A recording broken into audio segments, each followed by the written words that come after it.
bya Fédération internationale n'ibintu bya Fédération internationale.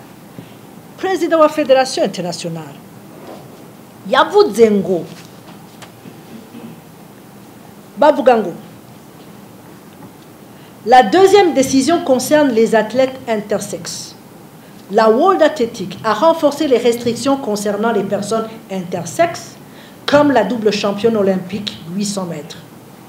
Ces athlètes doivent désormais maintenir leur taux de testostérone sur le seuil de 2,5 anémone. Bakabuga Bati, World Athletics propose aux 13 athlètes intersexes qui concourent actuellement un règlement temporaire en faisant baisser leur taux de testostérone pendant 6 mois au lieu de 24. Elles sont ainsi exclues des mondiaux de Budapest,